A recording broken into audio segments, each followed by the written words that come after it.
Ассалаумалейкум, жігіттер, қалайсыңдар? Жақсысыңдар ма? Срифтан кейінгі кризисқа бой алдырмас үшін атқарылатын үшінші әрекет ол не нәрсе? Адам сриф болғаннан кейін адамда мен енді бір ғылыми мақалаларды бұл тұрғыда қараған жоқпын, шыны керек, дәл осы қазір кететін нәрсе туралы. Енді бірақ келесі күні уже сенде сриф болғаннан кейін не нәрсе болады? Мынау желке бар ғой, сол жерін бір тартып ауырады, бір басың ауырып, осындай бір, білмеймін, миыңа бір сұйықтық жетіспейтін сияқты сондай бір әсер болады. Себебі бұл нәрсе орынды, бұл нәрсе бар.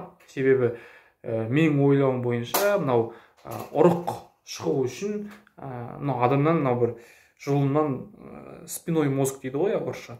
Осы жұлыннан бір сұйықтық бөлінетін сияқты. Және сенің келесі күні басың ауыратын себебі осы мынау жұлыннан алынатын жаңағы бір фрагмент.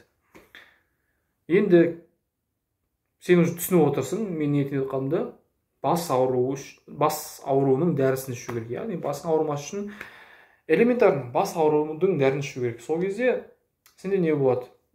Сенде бірінші мойындадың, сенде бір ешқандай жазғыру болмайды. Екінші, сен душқа түсіп болдың, сол мезетте сен уже келесі күні бодыр болып тұрасың, уже нормально.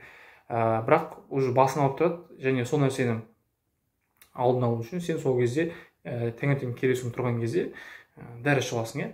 Бас ауруының дәрісін ішіп алдың, кішкене басың ауырады, бірақ одан кейін дәрі уже күшіне енген кезде ол қояды да, сонымен бізде тек қана әлсіздік қалады бойымыздағы. Енді оны өкінішке орай дәл сол мезетте бүйтіп деп кетіре салу мүмкін емес. Ол енді бірнеше күн, мысалға адамның спермасы қайта қалпына келу үшін адамға 72 сағат керек. Себебі осы 72 сағаттың ішінде, яғни 3 күннің ішінде адамның организмі өзінің адам денесінен бүкіл жаңағыдай пайдалы материалдың бәрін алып, пайдалы витаминдердің бәрін алып, осы адамның ер адамның ұрығын түзейді, яғни қалыптастырады.